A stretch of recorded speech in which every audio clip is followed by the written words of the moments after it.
హల్లెలూయా. Okay, ప్రతిరోజు వాక్యం ఎవరంటున్నారండి? సరే, కొన్ని చేయలే కనబడ్డాయండి. వాక్యం వినడం చాలా ప్రాముఖ్యమండి. దేవుడు వాక్యం ద్వారానే పనిచేస్తాడు. ఈ భూమి మీద మనం ఆనందంతో బృందికి వెళ్ళాలంటే అది ఆయన వాక్యం ద్వారానే. వాక్యాన్ని మనం ఎంతగా వింటుంటామో విశ్వాసాన్ని పొందుకుంటామండి. ఏం పొందుకుంటామండి? విశ్వాసాన్ని. సరే, రోమపత్రిక 1వ అధ్యాయం 17వ వచనం.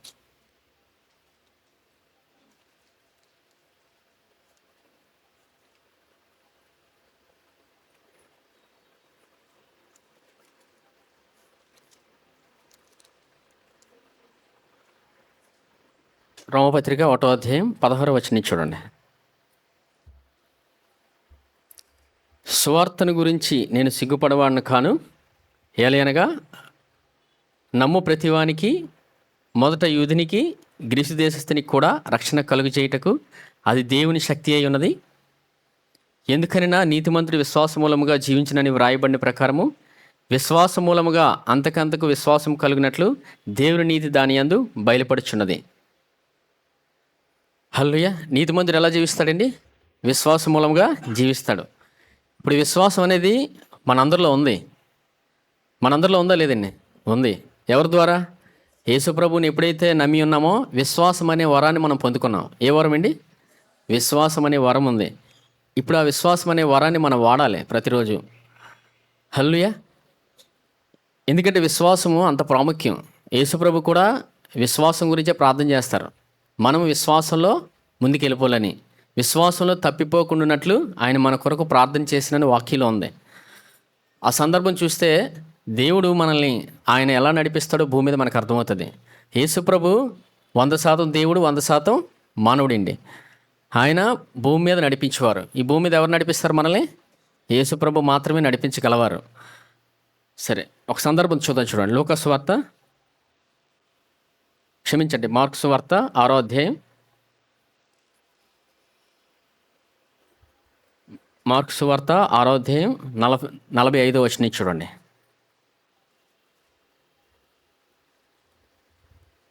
మార్కు సువార్త 6వ అధ్యాయం 45వ వచనం. ఆయన జనసమూహమును పంపివేయినంతలో దోణి ఎక్కి అద్దనున్న బెత్షెదాకు ముందుగా వెళ్ళుడని ఆయన తన శిష్యులను వెంటనే బలవంతం చేసెను. ఆయన వారిని వీడుకొలిపి ప్రార్థన చేయుటకు కొండకు వెళ్ళాను. ఎక్కడికి వెళ్ళారండి యేసుప్రభు? ప్రార్థన చేయడానికి ఆయన కొండకు వెళ్ళారు. ఆయన ప్రార్థన చేయడానికి వెళ్ళారంటే అది ఎంతో ప్రాముఖ్యమండి. ఆయనే మన కొరకు ఎల్లప్పుడూ ప్రార్థన చేస్తుంటారు.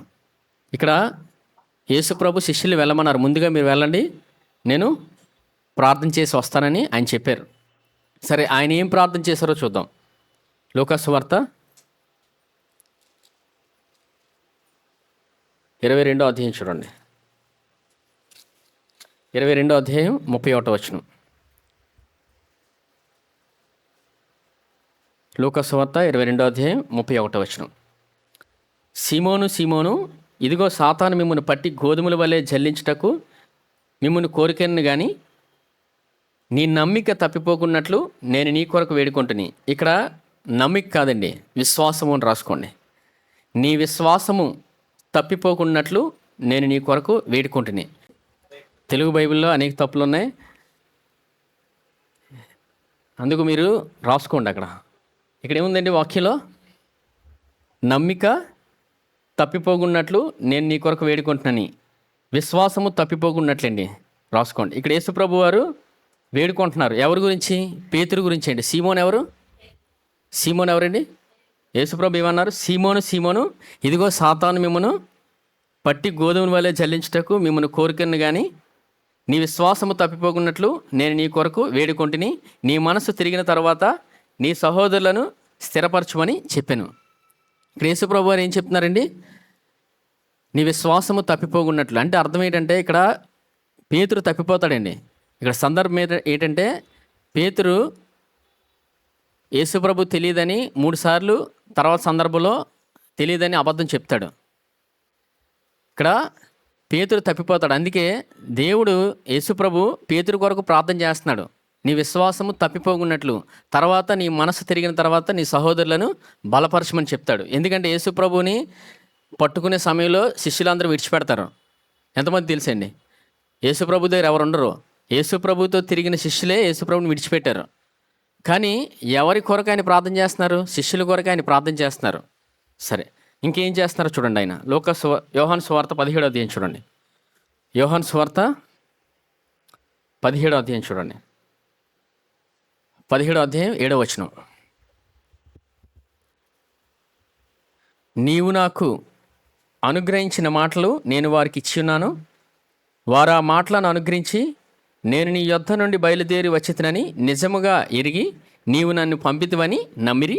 గనుక నీవు నాకు అనుగ్రహించినవన్నీ నీ వల్లనే కలిగినవని వారిప్పుడు ఎరిగి ఉన్నారు.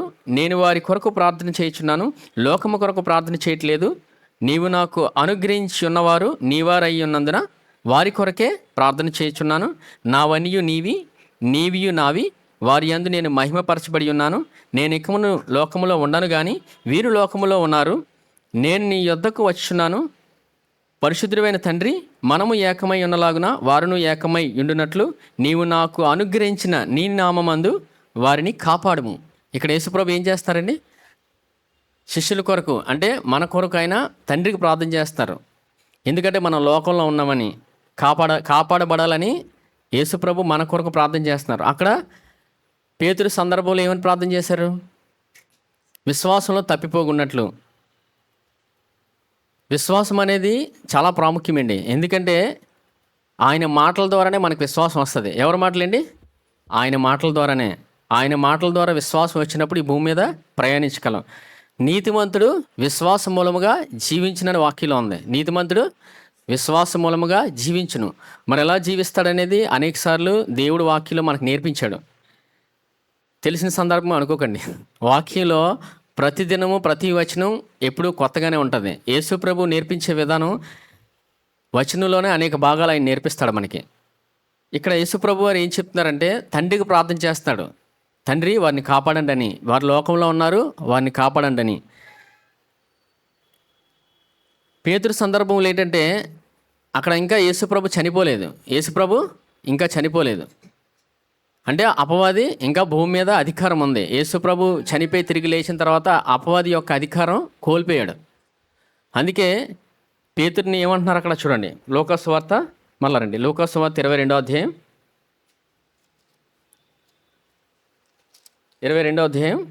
31వ వచనం.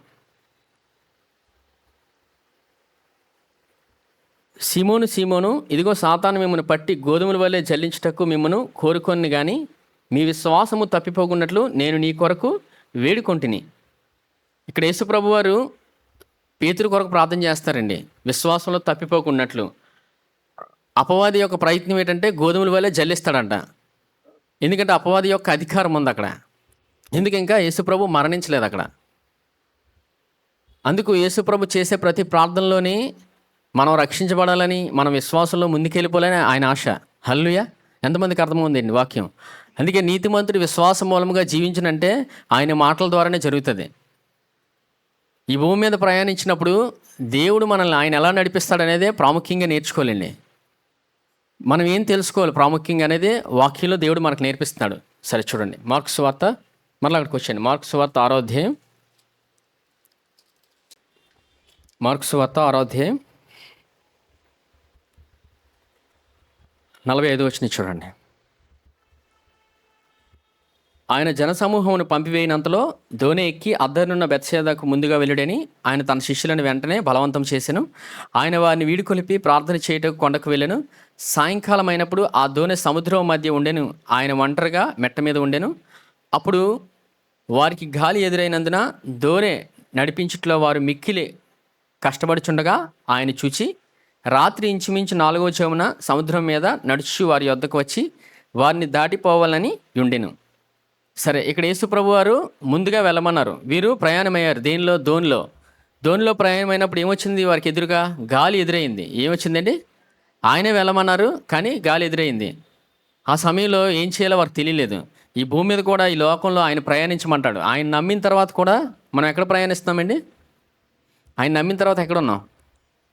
ఇంకా భూమి మీద ఉన్నాం. యేసుప్రభు ఎక్కడి నుంచి వచ్చారు? పరలోకం నుంచి వచ్చాడండి ఆయన.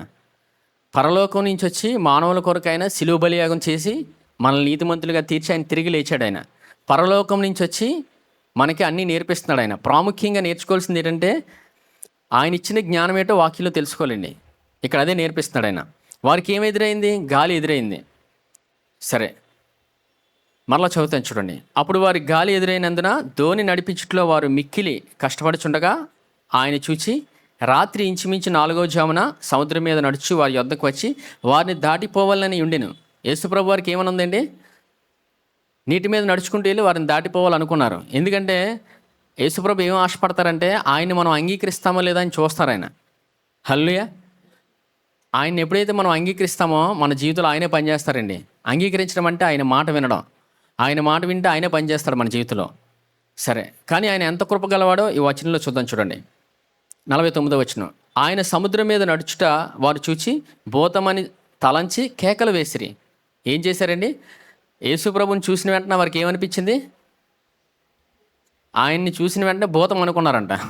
సరే, ఆయన చేసే అద్భుతాలు జీవితంలో పనిచేసే విధానాన్ని గ్రహించిపోతే ఆయన శిలువ బలియాగం అర్థమవుదు, ఆయన ఎలా పనిచేస్తాడో అర్థమవుదు. ఇక్కడ శిష్యులకు కూడా అదే జరిగింది. ఆయన చూసి ఏమనుకున్నారు? భూతం అనుకున్నారు. మరి ఎవరితో ప్రయాణించారు వారు భూమి మీద? యేసుప్రభుతోనే ప్రయాణించి ఆయన్నే భూతం అనుకున్నారు. అయినా ఆయన విడిచిపెట్టలేదండి. 50వ వచనం.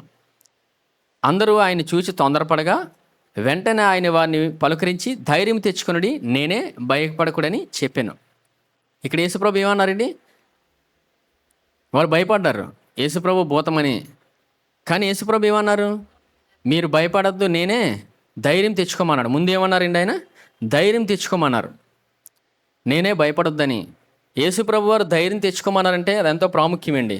భూమి మీద ఆయన ఊరికే మనల్ని విడిచిపెట్టలేదు. హల్లెలూయా. ఆయన మనతోనే ఉన్నాడు. అందుకే ఆయన ధైర్యం తెచ్చుకోమంటున్నాడు. ఇప్పుడు ధోని దగ్గరికి ఎవరు వచ్చారండి? యేసుప్రభు వచ్చారు. అవునా? ధోని ప్రయాణం అవుతున్నాడు, గాలికి భయపడ్డారు. గాలికి భయపడి ఆయన చేసిన అద్భుతాలు మర్చిపోయారు. తర్వాత వర్షంలో అదే వస్తుందిలేండి.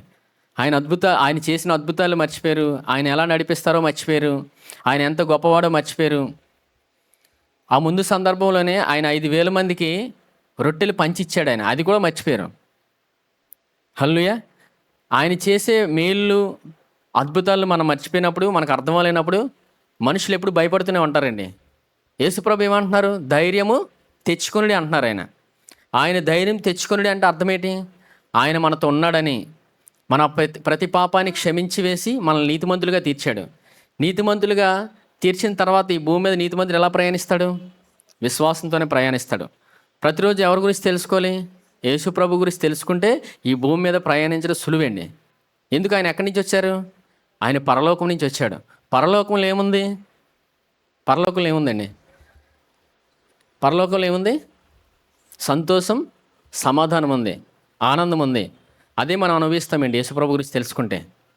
సరే, ఇక్కడ యేసుప్రభు వారు ధైర్యం తెచ్చుకునుడి అనే మాట ఆయన అనేక సార్లు చెప్పారు. ఎందుకు చెప్తున్నారు ధైర్యం తెచ్చుకునుడి అని? సరే, మత్తయి సువార్త చూడండి. మత్తయి సువార్త 9వ అధ్యాయం చూడండి. మత్తయి సువార్త 9వ అధ్యాయం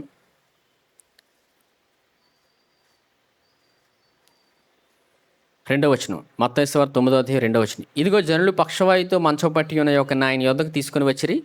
యేసు వారి విశ్వాసము చూచి, కుమారుడా, ధైర్యముగా నుండుము, నీ పాపములు క్షమించబడి ఉన్నవని పక్షవాయు గలవానితో చెప్పాను. ఇప్పుడు యేసుప్రభు వారు ఏమంటున్నారండి? ధైర్యం తెచ్చుకోమంటున్నాడు ఆయన. ఎందుకు? పాపములు క్షమింపబడి ఉన్నవి. ఏమయ్యాయండి? పాపములు క్షమించబడి ఉన్నవి.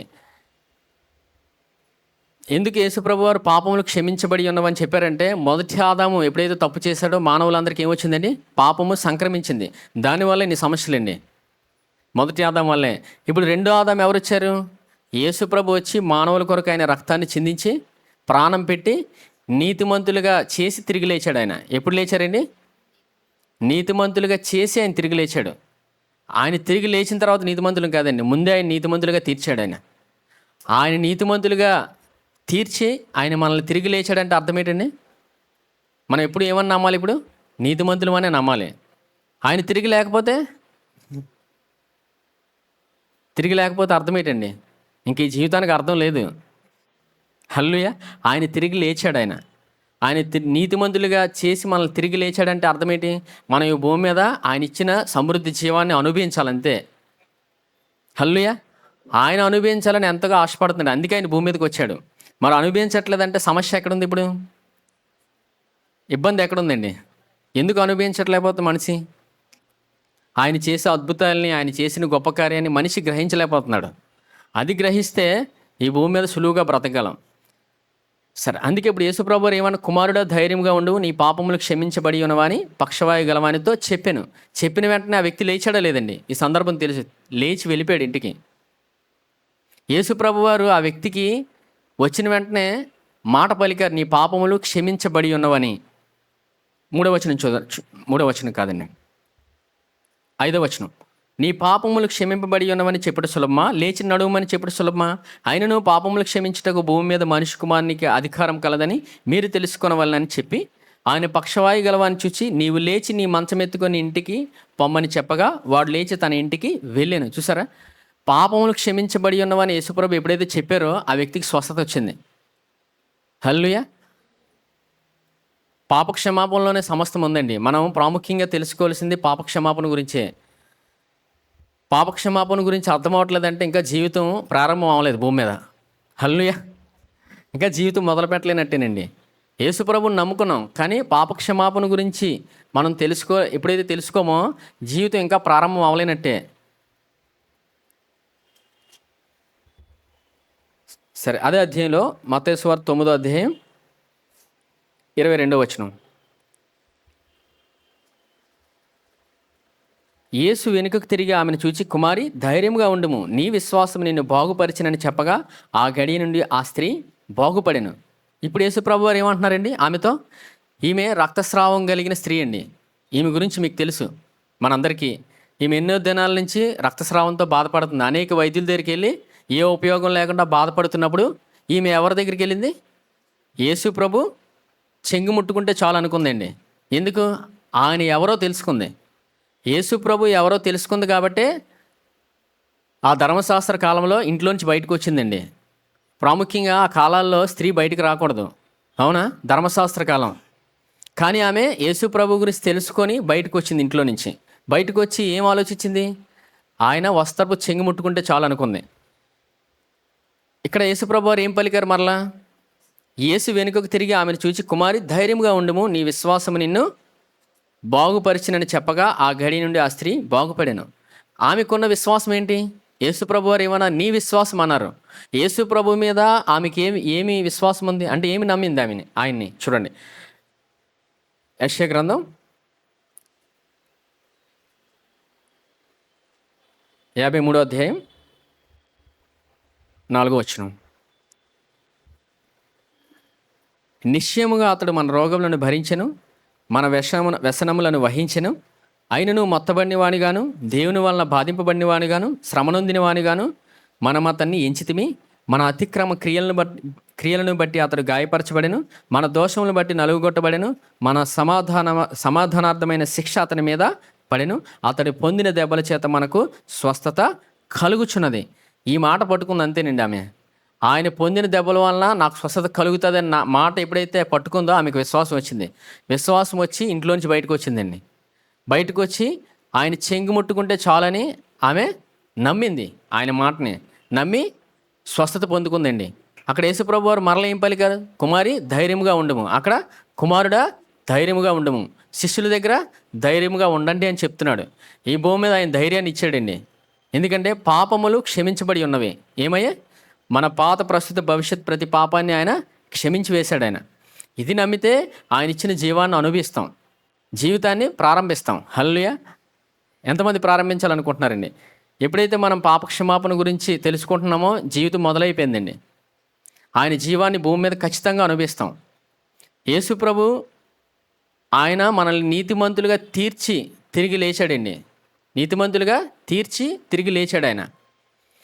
మనం ఇప్పుడు నమ్మాల్సింది నీతిమంతులమనే ప్రతిదినము మనం నమ్మాలి. నమ్ముతున్న ప్రతి క్షణం ఆయన ఆశీర్వాదాన్ని మనం ఖచ్చితంగా అనుభవిస్తాం. సరే,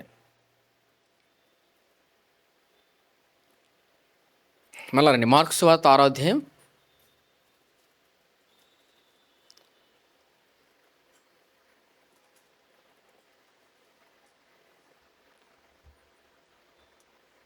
6వ అధ్యాయం 50వ వచనం.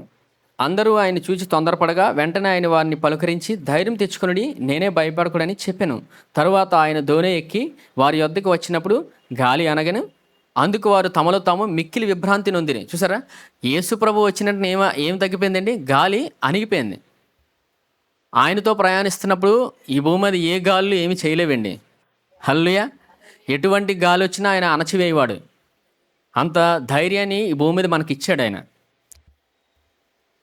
52వ వచనం. ఆయనను వారి హృదయం కఠినమైన గనుక వారు రొట్టెలను గూర్చిన సంగతి గ్రహింపలేదు. చూసారా, వారు ఎందుకు భయపడ్డారు?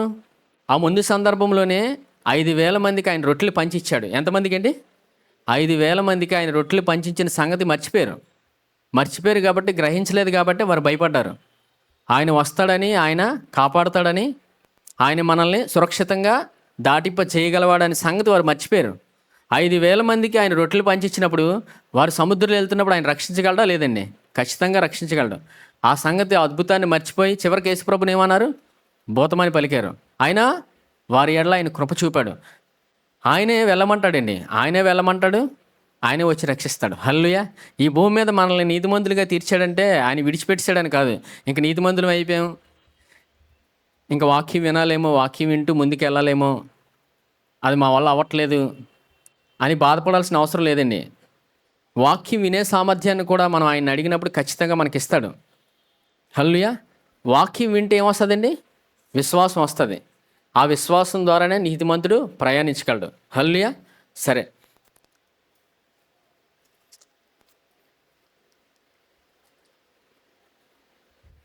ఒక సందర్భం చూపిస్తాను చూడండి.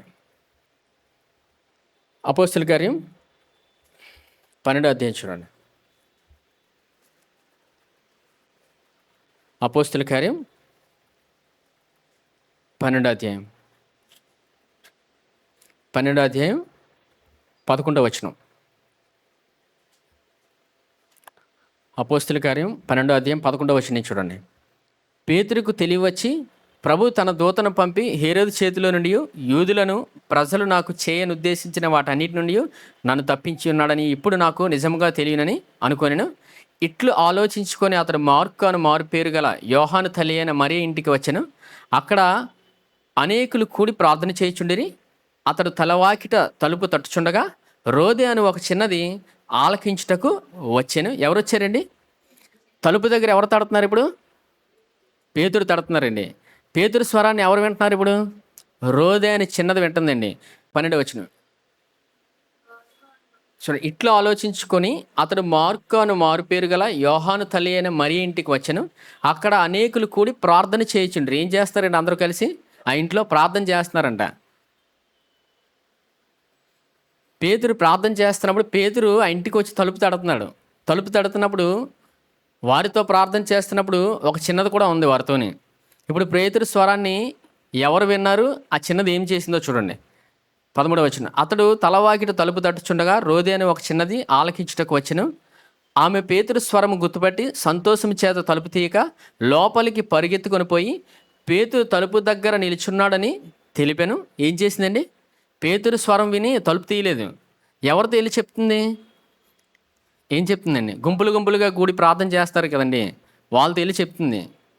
కూడి ఒక దగ్గర ప్రార్థన చేస్తున్న వారితో చిన్నది వచ్చి మాట్లాడుతున్నప్పుడు ఆమె మాట ఎవరు లెక్క చేయరు. ఎందుకు? చిన్నది కదా. చూడండి 15వ వచనం. అందుకు వారు నీవు పిచ్చిదాని అనిరి, అయితే తాను చెప్పినది నిజముగా ఆమె దృఢముగా చెప్పినప్పుడు వారు అతన్ని దూత అనిరి. చూసారా, పెద్దవాళ్ళు ప్రార్థన చేస్తున్నారు, గుంపులుగా కూడి ప్రార్థన చేస్తున్నారు, కానీ వాళ్ళు నమ్మట్లేదు. ఎవరు నమ్ముతున్నారు ఇప్పుడు? ఒక చిన్నది నమ్ముతుందండి. పెద్దవాళ్ళు మాట వెళ్ళలేనప్పుడు దేవుడు చిన్నపిల్లలు వాడుకుంటారు. ఇదే సందర్భం అండి. దేవుడు ఎప్పుడు మనల్ని విశ్వాసంతో ముందుకెళ్ళాలని ఆశపడతారు. వీరు ప్రార్థన చేస్తారు, కానీ వీరికి ఏం తెలియలేదు. పేతురుని వాడుకొని దేవుడు పాపక్షమాపణ గురించి బోధించాడండి. హల్లెలూయా.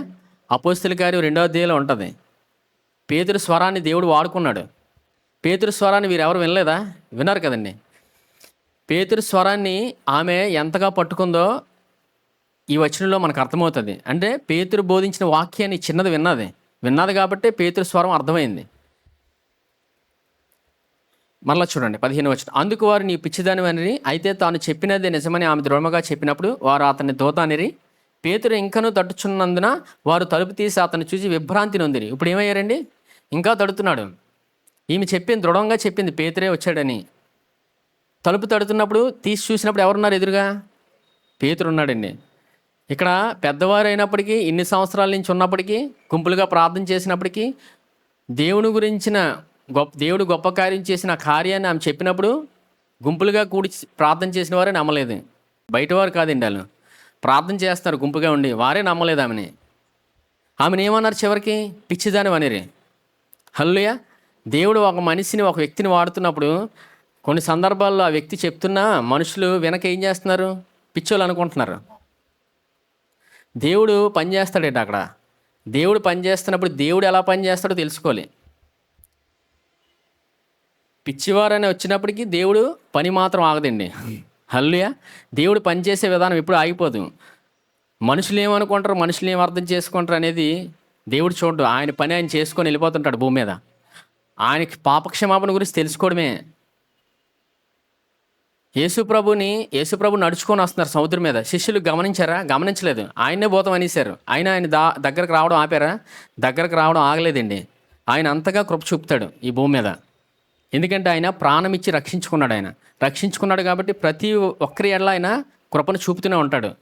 మనం ఏం చేయాలంటే ఆయన కృపను గురించి ఎల్లప్పుడూ తెలుసుకోవాలి. తెలుసుకుంటే మనం కృపను అనుభవిస్తాం. సరే చూడండి 16వ వచనం, 17వ వచనం చూడండి. అతడు ఓరకుండుడని వారికి చేసాయి చేసి ప్రభువు తను చెరసాలలో నుండి ఎలాగో తీసుకుని వచ్చినో వారికి వివరించి యాకోబుకును సహోదరులకు ఈ సంగతులు తెలియజేయడని చెప్పి బయలుదేరి వేరొక చోటకి వెళ్ళాను. ఎవరు తీసుకొచ్చారు అన్నాడండి? పేతురు. యేసుప్రభు తీసుకొచ్చారండి.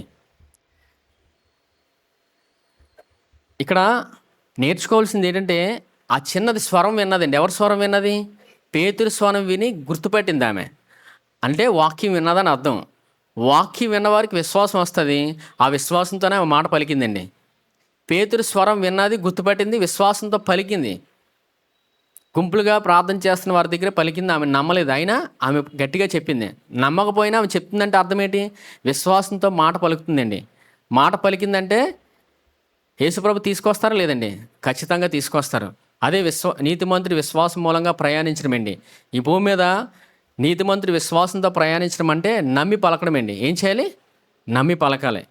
అందుకే దేవుని స్వరాన్ని మనం వింటున్నప్పుడు ఎలా ప్రయాణించాలో మనకు తెలుస్తుంది. ఈమె కూడా ఎవరి స్వరం విన్నది? పేతురు స్వరాన్ని విన్నదండి. పేతురు స్వరాన్ని ఎవరు వాడుకున్నారండి?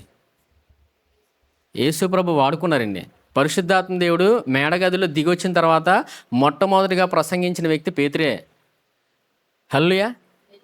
ఆ స్వరాన్ని ఈమె గుర్తుపెట్టి తలుపు తీయగానే పేతురే ఉన్నాడు. స్వరం వాక్యం వినగానే ఏమొస్తుంది? విశ్వాసం వస్తుంది. అవునా? ఈమె వాక్యం విన్నది కాబట్టి చిన్నది విశ్వాసం వచ్చింది, నమ్మి పలికింది. హల్లెలూయా. సరే,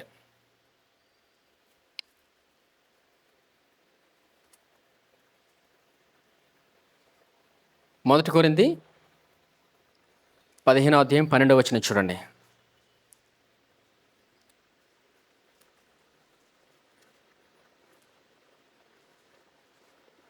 మొదటి కొరింథీ 15వ అధ్యాయం 12వ వచనం చూడండి.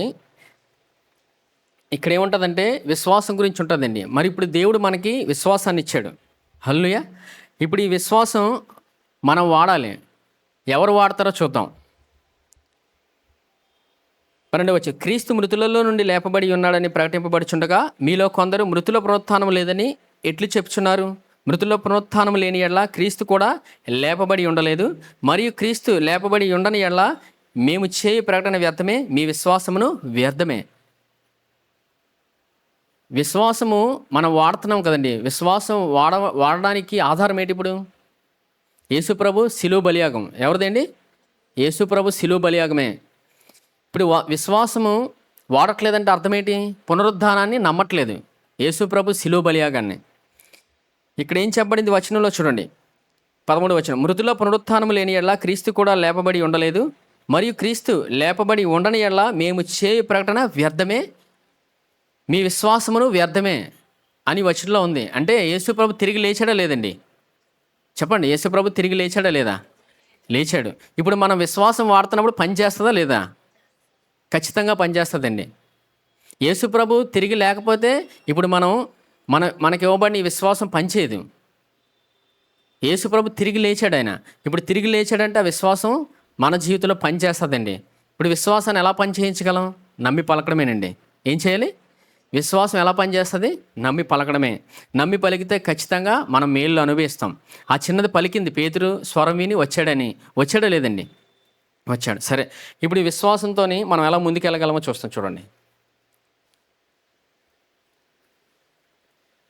ఫిలిప్పీలు రాసిన పత్రిక 2వ అధ్యాయం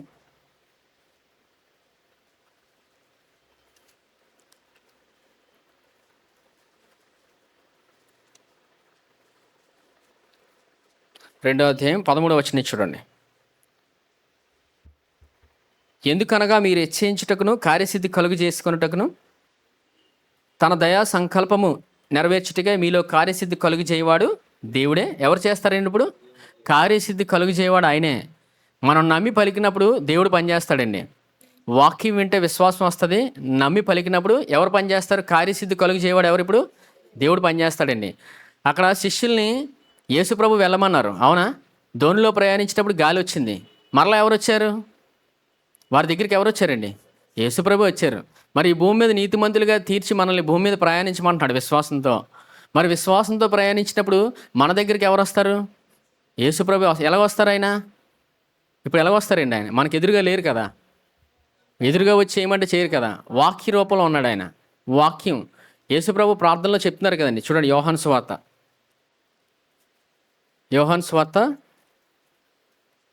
17వ అధ్యాయం చూడండి. 17వ అధ్యాయం 7వ వచనం. యోహాను సువార్త 17వ అధ్యాయం 7వ వచనం. నీవు నాకు అనుగ్రహించిన మాటలు నేను వారికి ఇచ్చి ఉన్నాను. వారు ఆ మాటలు అంగీకరించి నేను నీ యొద్ద నుండి బయలుదేరి వచ్చినని నిజముగా ఎరిగి నీవు నన్ను పంపితివని నమ్మిరి గనుక. ఇక్కడ యేసుప్రభు వారు ఏం చెప్తున్నారండి? నీవు నాకు అనుగ్రహించిన మాటలు వారికి ఇచ్చి ఉన్నాను. ఇప్పుడు ఆయన మాటలు ఇవ్వబడ్డాయంటే ఎవరు ఆ మాటలు? వాక్యం ఎవరండి? యేసుప్రభే. ఆయన మాటలు వింటున్నప్పుడు, ఆయన గురించి తెలుసుకున్నప్పుడు మనకు విశ్వాసం వస్తుంది. విశ్వాసం వచ్చినప్పుడు, మనం నమ్మి పలికినప్పుడు ఆయన పనిచేస్తాడండి. కార్యసిద్ధి కలుగు చేయవాడు ఎవరు? ఇప్పుడు యేసుప్రభే. ఈ విధానం అనేది దేవుడు పాత నిబంధన నుంచి ఉందండి. హల్లెలూయా. పాపక్షమాపణ ఇప్పుడు మనకుంది, పాత నిబంధనలో లేదండి. పాపక్షమాపణ అంటే యేసుప్రభు ఇంకా రాలేదు పాత నిబంధనలో. క్రొత్త నిబంధన జనులం మనం. ఎందుకు? యేసుప్రభు శిలువ బలియాగాన్ని బట్టి. హల్లెలూయా.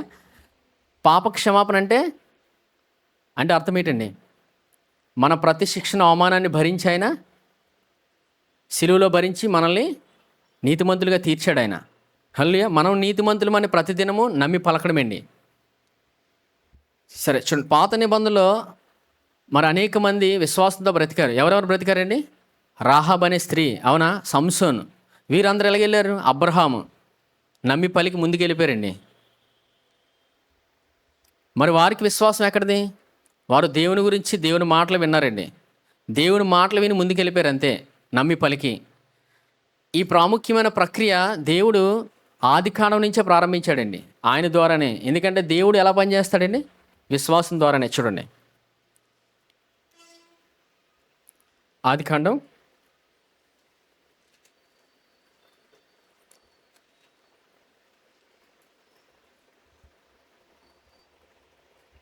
1వ అధ్యాయం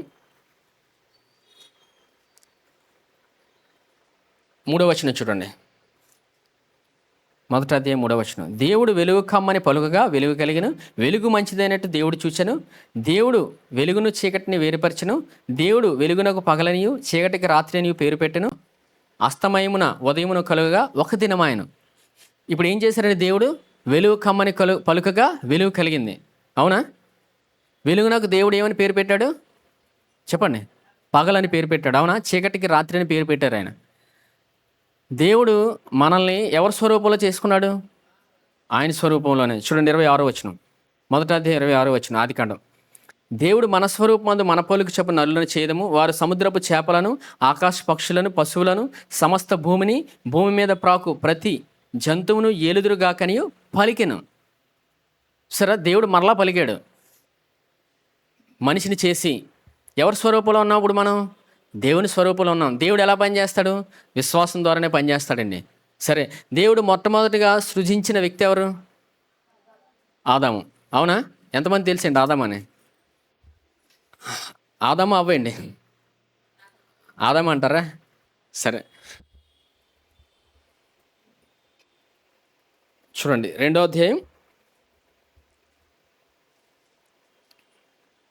19వ వచనం. దేవుడైన యెహోవా ప్రతి భూజంతువును ప్రతి ఆకాశ పక్షిని నేల నుండి నిర్మించి ఆదాము వాటికి ఏ పేరు పెట్టినో చూచుటకు అతని యొద్దకు వాటిని రప్పించను. జీవము గల ప్రతిదానికి ఆదాము ఏ పేరు పెట్టినో ఆ పేరు దానికి కలిగెను. ఏం చేశారండి? ఎంతమందికి అర్థమైంది వచనం? మరలా చదువుతాను చూడండి 19వ వచనం.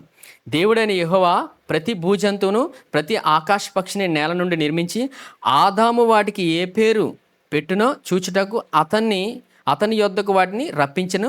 జీవము గల ప్రతి దానికి ఆదాము ఏ పేరు పెట్టినో ఆ పేరు దానికి కలిగెను. ఇప్పుడు భూమి మీద జంతువులకి ఎవరు పేరు పెట్టారండి? ఆదాము పెట్టాడు. అవునా? అక్కడ పగలని పేరు పెట్టింది ఎవరు? దేవుడు పెట్టాడండి. ఆదాముకి అంత శక్తిని ఎవరిచ్చారు? దేవుడే ఇచ్చాడండి. అదేనండి దేవుని స్వరూపం. హల్లెలూయా. ఇప్పుడు ఈ భూజంతువులు ఉన్న ఈ జీవం కలిగిన జంతువులకి పేరు పెట్టింది ఎవరు? ఇప్పుడు ఆదామే. ఇప్పటికి ఆ పేర్లు ఉన్నాయి లేదండి? హల్లెలూయా. ఉన్నాయి లేదండి? పులి, మేక ఇవన్నీ మనకు తెలుసు కదండి. అవి మొదటి ఆదామే పెట్టాడు పేర్లు. అంత శక్తిని ఎవరిచ్చారు? దేవుడే ఇచ్చాడు. జీవం కలిగిన ఏమనుంది వచనంలో చూడండి. దేవుడైన యెహోవా ప్రతి భూజంతువును ప్రతి ఆకాశ పక్షిని నేల నుండి నిర్మించి ఆదాము వాటికి ఏ పేరు పెట్టినో చూచుటకు అతని యొద్దకు వాటిని రప్పించును. జీవము గల ప్రతిదానికి ఆదాము ఏ పేరు పెట్టినో ఆ పేరు దానికి కలిగెను. సరే, జీవము కలిగిన ఆ జంతువులకి ఆదాము పేరు పెట్టాడు. అవునా? సరే, అంటే అర్థం ఏంటి? ఆదాము పలుకుతున్నాడు మాట. ఏం చేస్తున్నాడండి? మాట పలుకుతున్నాడు. ఇంకా ఏం చేస్తాడో చూద్దాం చూడండి. 3వ అధ్యాయం ఆదికాండం 3వ అధ్యాయం 20వ వచనం. ఆదాము తన భార్యకు హవ్వ అని పేరు పెట్టెను. ఏలయనగా ఆమె జీవముగల ప్రతివానికి తల్లి. దేవుడైన యెహోవా ఆదామునకు అతని భార్యకును చర్మపు చొక్కాలను చేయించి వారికి తొడిగించెను. సరే, 20వ వచనం మరలా చూడండి. ఆదాము తన భార్యకు హవ్వ అని పేరు పెట్టెను. ఏలయనగా ఆమె జీవముగల వానికి తల్లి. ఇప్పుడు హవ్వకు పేరు ఎవరు పెట్టారండి? ఆదామే పెట్టారు. ఎందుకు? జీవము కలిగిన ప్రతిదానికి ఇప్పుడు పేరు ఎవరు పెడుతున్నారు? ఆదాం పెడుతున్నాడండి. ఆ శక్తి ఎవరిచ్చారు ఇప్పుడు ఆదాంకి? దేవుడు ఇచ్చాడండి. జీవము గల ప్రతివానికి ఇప్పుడు తల్లి ఎవరు? తల్లి ఎవరండి? స్త్రీ అండి, హవ్వ. ఇక్కడ జీవం కలిగిన ప్రతిదానికి పేరు ఎవరు పెడుతున్నారు ఇప్పుడు? ఆదాం పెడుతున్నాడు. జాగ్రత్తగా గమనించండి. ఆదాము మాట పలుకుతున్నాడండి. ఏం చేస్తున్నాడు? మాట పలుకుతున్నాడు. హల్లెలూయా. ఈ పేరు పెట్టాడంటే అర్థం ఏంటి? హవ్వకి ఎప్పుడు జరిగింది ఇది? ఎప్పుడు జరిగిందండి? తప్పు చేసిన తర్వాత, తప్పు ముందు ఎవరికి పేరు పెట్టాడు? జంతువులకి. అవునా? తప్పు తర్వాత ఎవరికి పేరు పెడుతున్నాడు? హవ్వకి. చూసారా దేవుడు ఎంత మంచివాడంటే తప్పు తర్వాత ఆదాముకి దేవుడిచ్చిన సామర్థ్యాన్ని తీసివేయలేదు. హల్లెలూయా. దేవుడు అంత మంచివాడండి. దేవుడు మనిషిని ఎంత ప్రేమిస్తాడంటే దేవుడు మనిషితో ఉండాలని, మనిషిని నడిపించాలని ఆయన కోరుకుంటాడు. మనుషులే ఉండరు దేవుడితోనే. దేవుడు ఆదాముకి అంత సామర్థ్యాన్ని ఇచ్చాడు కాబట్టే పేరు పెట్టాడు. అవునా? హవ్వకు పేరు పెట్టింది ఎవరు ఇప్పుడు? ఎవరండి? ఆదామే పెట్టాడు. అంటే పలుకుతున్నాడా లేదా? పలుకుతుంటే ఏం జరుగుతుంది? ఆమె మీద పలికినట్టు ఆమె ఏం చేస్తుందండి? ఏం చేస్తుందో చూడండి. 20వ వచనం. ఆదాము తన భార్యకు హవ్వాని పేరు పెట్టెను. ఏలయనగా ఆమె జీవము గల ప్రతి వానికి తల్లి. అంటే పేరు పెట్టాడంటే అర్థం ఏంటి? జీవం కలిగిన ఆమె మీద మాట పలకగానే ఆమె ఏం చేస్తుంది? అనేక మందికి ఏం చేస్తుంది? జీవాన్ని ఇస్తుందండి. ఇప్పుడు భూమి మీదకి మనుషులు ఎలా వస్తున్నారండి? స్త్రీ ద్వారానే కదండి. ఆ సామర్థ్యం ఎక్కడిది? దేవుడు ఇచ్చాడండి. హల్లెలూయా. దేవుని సామర్థ్యంతోనే మనిషి బతుకుతున్నాడు. ఇది మనిషి సామర్థ్యం కాదండి. ఇప్పుడు పెళ్ళైన తర్వాత భార్యాభర్తలకి పిల్లలు ఎవరిస్తారు? ఎవరిస్తారండి? దేవుడే అండి. యెహోవా ఇచ్చు బహుమానం పిల్లలు. ఆయన్ని చూస్తే కొంతమందికి పిల్లలు లేరని బాధపడతారు. అవునా? యేసుప్రభు గురి ఎప్పుడైతే తెలుసుకుంటామో ఆ బహుమానాన్ని వారు అనుభవించేస్తారు. లేదు అన్నవారు హల్లెలూయా ఖచ్చితంగా అనుభవిస్తారండి. దేవుడు అంత కృపనిచ్చాడు. సరే, ఇప్పుడు ఆదాము ఏం చేశాడు? అక్కడ జంతువుల మీద పలికాడు, ఇక్కడ ఆమె భార్య మీద పలికాడు. ఇక్కడ దేవుడు ఏం నేర్పిస్తున్నాడంటే మాట పలకడం అని సంఘానికి చెప్తున్నాడండి. మాట పలికినప్పుడు ఖచ్చితంగా ఆయన జీవాన్ని ప్రతి మనిషి అనుభవిస్తాడు, ఆయన నమ్మిన ప్రతి మనిషి. అదే విశ్వాసం అండి. నీతిమంతుడు ఎలా ప్రయాణిస్తాడు? విశ్వాసం మూలముగా. విశ్వాసం అంటే నమ్మి పలకడమండి. కుటుంబాల మీద తండ్రి పలకాలండి, భార్య మీద, పిల్లల మీద. ఇక్కడ ఆదాము ఏం చేస్తాడు? భార్య మీద పలుకుతున్నాడు. హల్లెలూయా. భార్య మీద పలికాడంటే జీవాన్ని అనుభవిస్తుందా లేదండి? అనుభవిస్తుంది. ఇది పాత నిబంధనలు అండి. పాత నిబంధనలోనే అబ్రహాం పలికాడు యెహోవా ఈరే అని.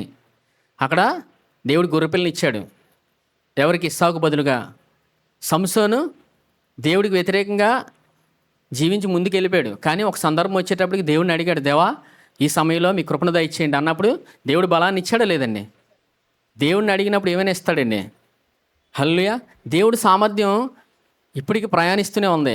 ఎక్కడ పెట్టాడు దేవుడి సామర్థ్యం? నోట్లో ఉందండి. ప్రతి ఒక్కరి నోట్లో ఆయన పెట్టాడు. చూడండి, యోహాను సువార్త 12వ అధ్యాయం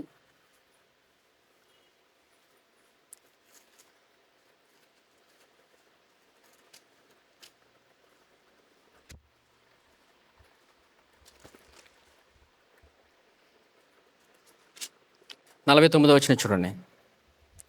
12వ అధ్యాయం 49వ వచనం యోహాను సువార్త.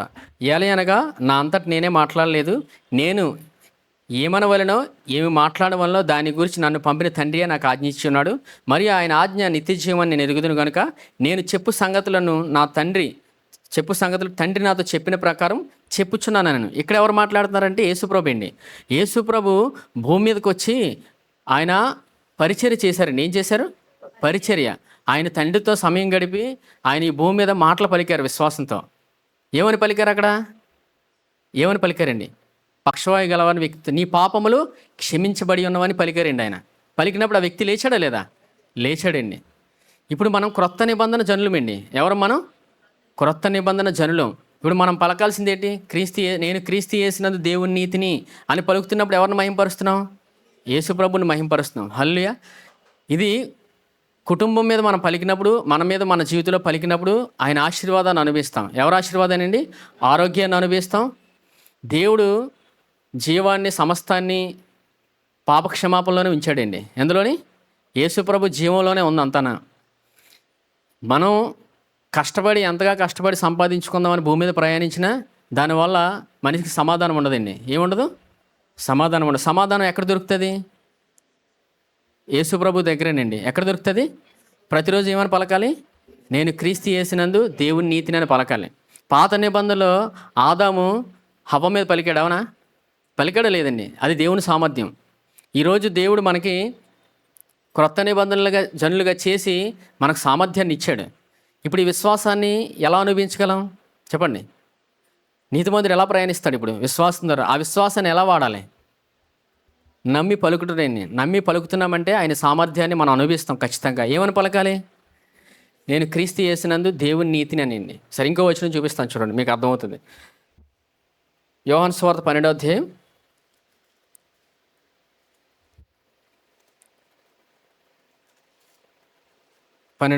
23వ వచనం చూడండి.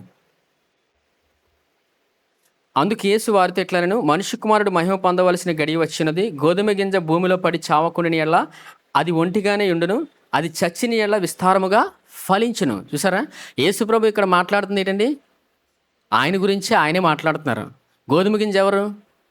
యేసుప్రభు అండి. గోధుమ గింజ ఏమవుతుంది? భూమిలో పడిన వెంటనే చనిపోతుందండి. చనిపోయి ఫలం ఇస్తుంది, అవునా? ఇప్పుడు యేసుప్రభు భూమి మీదకి వచ్చి మనందరి కొరకు ఆయన మరణించి తిరిగి లేచాడు. ఆయన తిరిగి లేచి మనకేమి ఇచ్చాడు? ఆయన సమృద్ధి జీవాన్ని ఇచ్చాడండి. హల్లెలూయా. ఆయన మరణించాడా లేదండి? ఆయన మరణించి సమాధి చేయబడి నీతిమంతులుగా మనల్ని తీర్చి తిరిగి లేచాడు. హల్లెలూయా. తిరిగి లేచాడా లేదండి? తిరిగి లేచాడు. మనం ఆనందించాల్సిన విషయం అండి ప్రతిదినం. అందుకే యేసుప్రభు అక్కడ మాట పలికారు, ధైర్యముగా ఉండుడని. ఎందుకు ధైర్యంగా ఉండమంటున్నాడు ఆయన? నేను మీతో ఉన్నానని. మరి ఆయన మనతో ఉన్నాడా లేదండి? ఎలా ఉన్నాడు ఆయన? యేసుప్రభు వాక్య రూపంలో ఉన్నాడు. ఆయన స్వరాన్ని మనం వింటున్నప్పుడు మనకు విశ్వాసం వస్తుంది. మన జీవితంలో మనం పలుకుతున్న ప్రతి క్షణం ఆయన జీవాన్ని మనం అనుభవిస్తాం. ఎందుకంటే ఆయన ఒక వచనంలో చెప్తాడు మత్తయి సువార్తలో, నా నీతిని గురించి నా రాజ్యముని గురించి మొదట వెతికిడే అన్నాడు ఆయన. అంటే ఇంకేం వెతకొద్దని కాదండి, ప్రాముఖ్యంగా ఆయన నీతిని గురించి ఆయన రాజ్యం గురించి ఎందుకు వెతకమన్నాడంటే, నీతి అంటే యేసుప్రభు అండి. ఎవరు? యేసుప్రభు గురించి మనం తెలుసుకున్నప్పుడు ఆయన జీవాన్ని భూమి మీద అనుభవిస్తాం. తర్వాత మనం ఈ భూమి మీద ఏం చేయాలనేది ఆయన మనకు నేర్పిస్తూనే ఉంటాడు. హల్లెలూయా. ఎందుకంటే పరిశుద్ధాత్మ దేవుడు మనలోనే ఉన్నాడు. ఇప్పుడు ఎవరున్నారు? పరిశుద్ధాత్మ దేవుడు మనలోనే ఉన్నాడండి. మనం నీతిమంతులు మనం ఎంతగా నమ్ముతుంటామో మనలో ఎవరు పనిచేస్తారు? ఇప్పుడు పరిశుద్ధాత్మ దేవుడు పనిచేస్తాడు. హల్లెలూయా. దేవుడు అంత కృపను మనందరికీ ఇచ్చాడు. ఆయన భూమి మీద ప్రయాణించమన్నాడంటే ఆయన విడిచిపెట్టాడని కాదు అర్థం. శిలువ మీద ఆయన ప్రాణం ఇచ్చి మనల్ని నీతిమంతులుగా తీర్చాడండి. హల్లెలూయా. నీటి మీద నడిచి వచ్చారు లేదండి ఆయన? ఎవరి కోసం వచ్చాడు ఆయన? పోతామన్నారు, ఆయన వచ్చాడా లేదా? ఆయనకి మనం ఎంత దూరం అవుతున్నా ఆయన మన దగ్గరికి వస్తూనే ఉంటారు. ఎందుకంటే ఆయన మనల్ని రక్తం పెట్టి కొనుక్కున్నాడు. ఏం కొన్నాడు? ఆయన రక్తం పెట్టి మనల్ని కొన్నాడండి. మనం విలువైన వారం అని మర్చిపోతే మనం వాక్యం వినమండి. మనకి ఆయన విలువనిచ్చాడు. ఈరోజు ఆయన విలువనిచ్చాడు మనకి. మనంతట మనం తెచ్చుకోలేదండి. ఆయన జీవంలో మనం భూమి మీద అనుభవించాల్సిన ప్రతిదీ ఆయన జీవంలోనే ఉంది. ఉద్యోగం కావాలి, ఉద్యోగం అందులోనే ఉంది. అన్నీ ఆయన జీవంలోనే ఉన్నాయి. ఆయన సిలువ బలియాగం అంత గొప్పది ఈ భూమి మీద. ఆయన గురించి ఎంతగా మనం తెలుసుకుంటామో ప్రతి ఆశీర్వాదాన్ని భూమి మీద ఖచ్చితంగా అనుభవిస్తాం. సంఘానికి ఆయన అంత కృపనిచ్చాడు ఆయన. హల్లెలూయా. చూడండి, ఎఫ్సి చెప్పి ముగించేస్తానులేండి. 5వ అధ్యాయం చూడండి.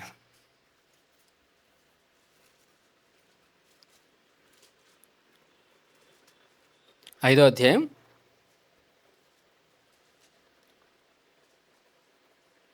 25వ వచనం. 5:25.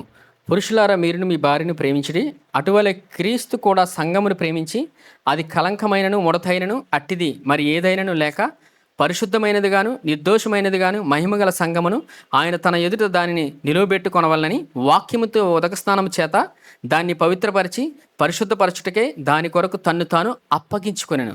ఎవరు అప్పగించుకున్నారండి? సంఘం కొరకు యేసుప్రభు తన ప్రాణాన్ని అప్పగించుకున్నాడండి ఆయన. ఎందుకు? వాక్యముతో ఉదకస్నానం చేయిస్తాడు ఆయన. వాక్యంతో ఉదకస్నానం అంటే వాక్యం మనం వింటున్నప్పుడు మన హృదయాన్ని ఆయన పవిత్రపరుస్తాడండి. ఎవరు? మన హృదయాన్ని పవిత్రపరచేవాడు ఆయన. ఎందుకంటే మనం బలహీనులు, బలవంతుడు ఎవరు? ఆయన. మనం వాక్యం దగ్గరికి వెళ్తున్నప్పుడు బలపరచువాడు ఆయన. పవిత్రపరిచి పరిశుద్ధపరచబడుటకై దాని కొరకు తన్ను తాను అప్పగించుకొనెను. అంటే ఎందుకంటే వాక్యంతో మనల్ని ఉదకస్నానం చేసి మనల్ని ప్రత్యేకపరిచాడండి ఆయన. ఇప్పుడు మనం ప్రత్యేకమైన వారం. హల్లెలూయా. ఎందుకు? సంఘం కొరకు ప్రాణం ఇచ్చింది ఎవరండి? యేసుప్రభు. ఎలా ప్రేమించాడు ఆయన? ప్రాణం ఇచ్చి ప్రేమించాడండి. ఇప్పుడు ఆయన ఎలాగ పనిచేస్తాడు సంఘంలో? ఎలా పనిచేస్తాడండి? ఆయన ఒక స్వరాన్ని వాడుకుంటాడు. హల్లెలూయా. ఆయన మాటలు ఇస్తాడు కదండి. మరి ఆయన ఉదక స్నానం అంటే వాక్యంతో సంఘాన్ని, ఆయన వాక్యం వస్తుంది. ఏమొస్తుంది? ఆయన వాక్యం వచ్చినప్పుడు ఆయన ఒక మనిషిని ఎంచుకుంటాడు. ఎవరిని? ఆయన ఒక మనిషిని ఎంచుకొని ఆయన వాక్యాన్ని ఇస్తాడు సంఘం అంతటికి. హల్లెలూయా. మీకు మనందరికీ, నాకు మీకు మనందరికీ అండి. ఆయన వాక్యాన్ని ఇస్తాడు సంఘానికి. వాక్యంతో ఉదక స్నానం చేస్తాడు. ఏం చేస్తాడు ఆయన? ఏం చేస్తాడండి? ప్రతిరోజు స్నానం చేస్తారు కదండి. అది మర్చిపోం మనం. వాక్యంతో ఆయన స్నానం చేయవాడు మనకి. ఏం చేస్తాడు? మరలా చదువుతాను చూడండి. పురుషులారా, మీరును మీ భార్యలను ప్రేమించి అటువలే క్రీస్తు కూడా సంఘమును ప్రేమించి అది కలంకమైనను ముడతైనను అట్టిది మరి ఏదైనను లేక పరిశుద్ధమైనది గాను నిర్దోషమైనది గాను మహిమగల సంఘముగాను ఆయన తన ఎదుట దాన్ని నిలబెట్టుకొనవాలని వాక్యముతో ఉదక స్నానం చేత దాన్ని పవిత్రపరిచి పరిశుద్ధపరచపరటకే దాని కొరకు తన్ను తాను అప్పగించుకొనను. ఇప్పుడు సంఘంలో ఆయన మాటలు పలుకుతాడండి మన మీద. హల్లెలూయా. ఇప్పుడు మాటలు పలికేది ఎవరు? మన మీద ఆయన పలుకుతున్నాడండి. అందుకే విశ్వాసం వస్తుంది. మనంతటా మనం విశ్వాసం తెచ్చుకోలేమండి. ఆయన మాటలు మన మీద పలుకుతాడు. ఇప్పుడు ఆ మాటలు మనం వింటున్నప్పుడు మనకు విశ్వాసం వస్తుంది. ఆ విశ్వాసంతో మనం నమ్మి పలికినప్పుడు మనం ముందుకు వెళ్తాం. అదే ప్రక్రియ అండి, దేవుడించిన ప్రక్రియ. ఆయన మన మీద పలుకుతున్నాడు. సంఘంలో ఇప్పుడు ఎవరు పలుకుతున్నారు మన మీద? ఆయన పలుకుతున్నాడండి.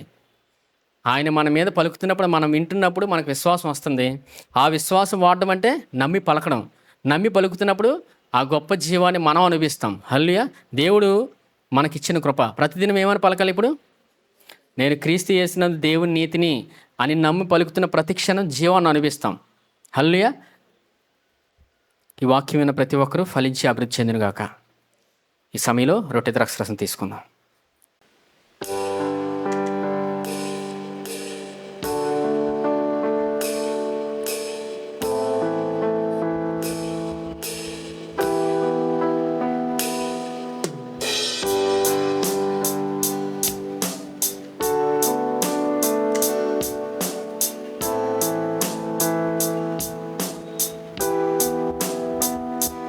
జుంటే తేనె కన్నా తీయనిది, వెండి పసిడి కన్నా మిన్నది, పొంగి పొర్లుచున్న ప్రేమనిది యేసుని నామము.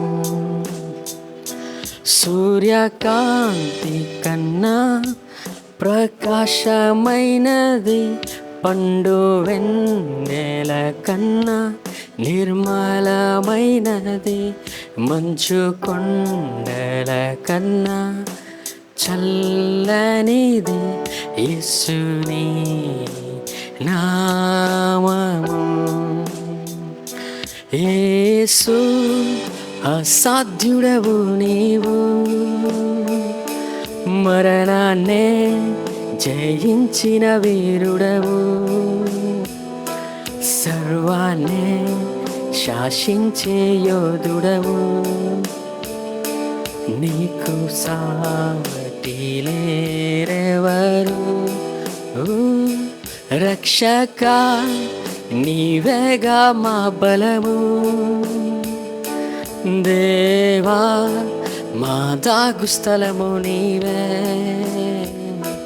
నీవే నిజమైన దేవుడవు. ప్రాణమి మ్రోక్కెదాను, ప్రాణమి మ్రోక్కెదాను.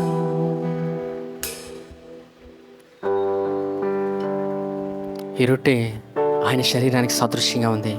ప్రతి మానవుడు రక్షించబడాలని, ఆయన ఆరోగ్యాన్ని అనుభవించాలని ఆయన సిలువలో, ఆయన శరీరంలో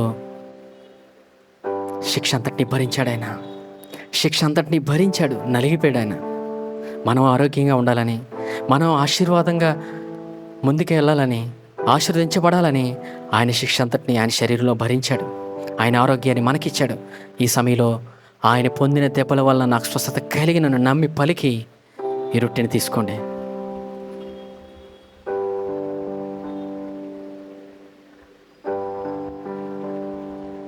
ఈ పాత్రలోనిది ఆయన రక్తానికి సాదృశ్యంగా ఉంది.